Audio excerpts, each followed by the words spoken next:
Hello and welcome to Everywoman. I'm Shuli Ghosh. In this week's programme, widowed and forgotten, the wives of former Gurkhas left destitute by the British Army. Pretty in pink, also pretty disruptive. The women peace protesters making life difficult for the US government. And a lady firmly at the wheel of her destiny.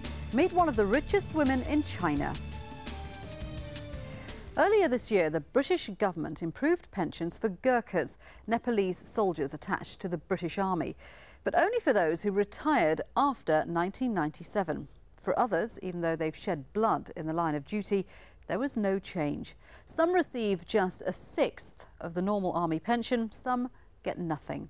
In Nepal, where there's no state health care or social benefits, thousands of army widows have been left in destitution.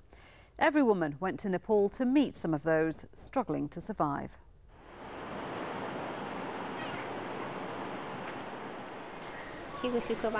There is no such thing as life is easy with the British Army.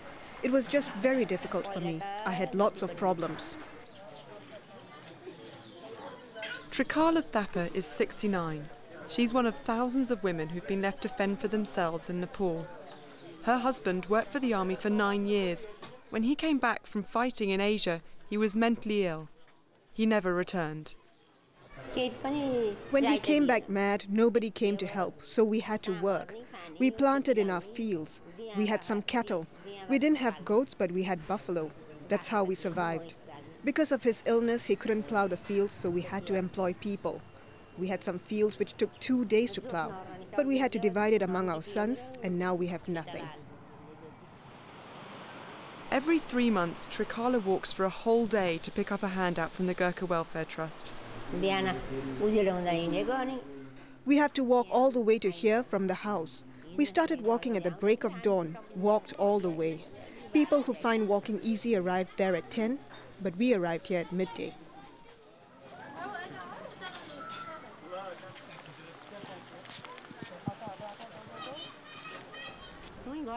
This is my daughter. She has come to accompany me as my friend.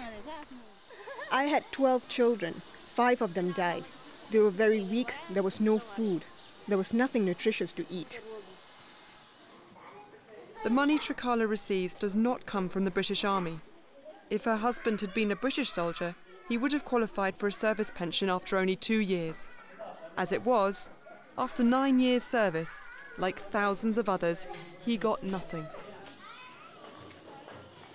The charity, the Gurkha Welfare Scheme, gives Trikala $25 every 3 months.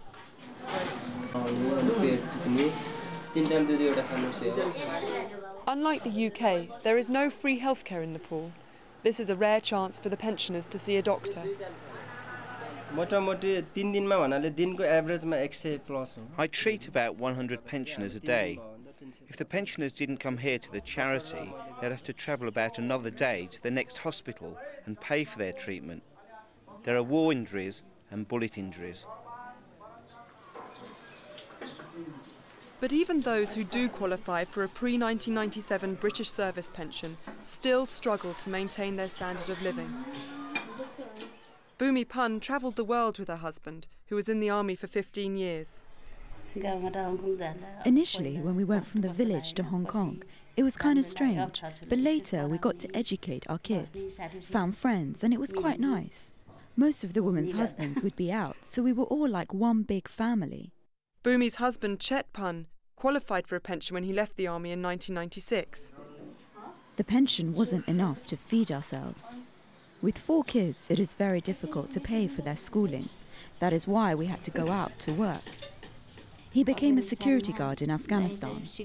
2 of them got kidnapped by an armed group. 1 of them got out because he paid. We couldn't pay, so they killed him.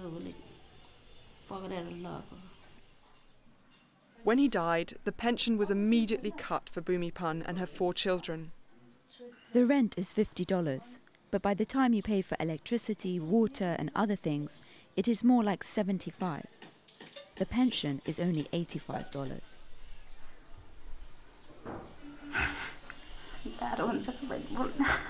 His death made a huge difference because there's no one to earn.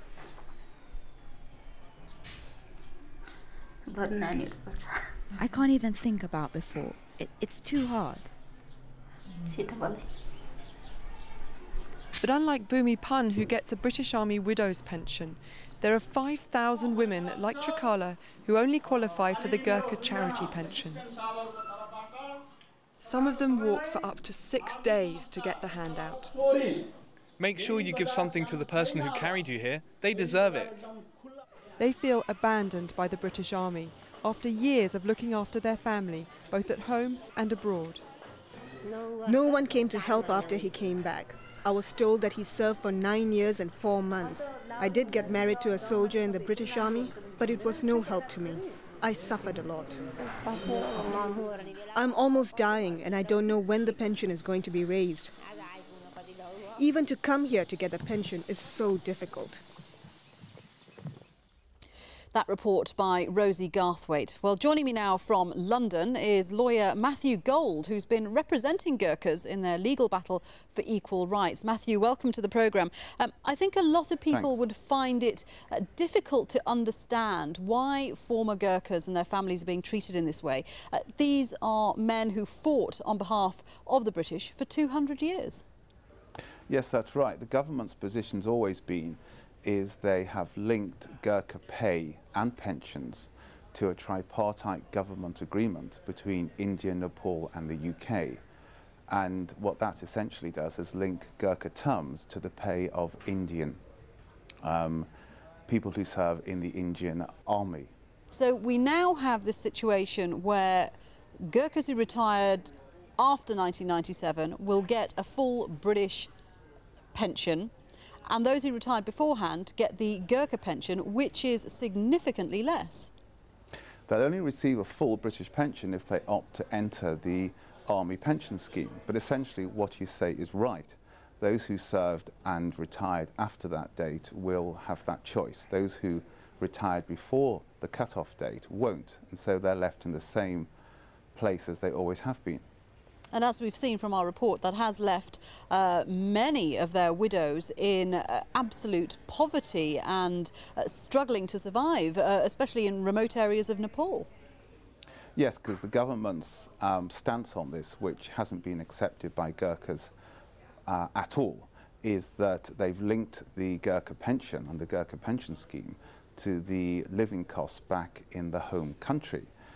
That is, we've always claimed, unlawful and discriminates against serving and retired Gurkhas on the basis of their race, and has done for a substantial number of years. Well, Matthew, I did approach the Ministry of Defence in Britain for their response and to accusations that it's abandoned the families of thousands of former Gurkhas. Let me read you what the MOD said. The British government greatly values the contribution of the Gurkhas, past and present, and has not abandoned them. It has been the policy of successive UK governments to ensure that the terms and conditions of service for Gurkhas and their families are fair. And the spokesman went on to say that the government also provides financial support to the Gurkha Welfare Trust, which provides aid for former Gurkhas and their families, even in remote areas of Nepal. What do you think of that statement, Matthew? If the position was, as the government says, why did it wait so long? It used a cut-off date of some 10 years ago. And if it was so keen to make sure that the pensions and pay of past and retired Gurkhas were on equal terms, it's taken them first about 8 years before a review took place 2 years ago, then a further 2 years. And even after that, as you rightly point out, it's left out a whole swathe of retired Gurkhas. Why 1997, Matthew? Why was that date the cut-off date? As I understand, the government states that was the cut-off date because that's when, I think to use their own words, effective control, or the Gurkha base, was transferred from Hong Kong to the UK. As I understand it, there's no legal basis for that. OK, what about the British government's argument that Nepal, where a lot of Gurkhas have retired to, is a much, much poorer country than Britain, and therefore a Gurkha pension is actually quite a good salary in Nepal? That might be right. I mean, it might be right. I don't have the statistics in front of me. But as I understand, again, that's not the issue. Your right to a pension and the amount of that pension would normally be determined by your employer, the country or location you serve in, and what an equivalent worker is paid. You wouldn't, in this country, it wouldn't be accepted in most circumstances, almost all other circumstances, to pay someone less in their pension simply because they don't need it or they have less overheads than someone else. OK, so are former Gurkhas and their families continuing to fight for an end to discrimination, and do they have a lot of support? They've always had a lot of support. There's been lots of support within the British political system and through support groups for their very just cause. Unfortunately, the legal process has taken its, has reached various conclusions which more often than not have been against them, because in order to prove racial discrimination for the reasons that we've discussed, a court would have to show that the government has racially discriminated against them, and that's been extremely hard to succeed with. And in the meantime, of course, we have thousands of elderly women, widows, families struggling to survive. Matthew, I know you're going to continue with that fight, and we will keep in touch with you to see how that goes. But for the moment, thank you very much indeed for talking to us.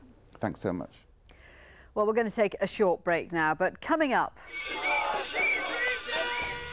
the pink protesters, why the anti-war women are promising not a moment's peace for George Bush.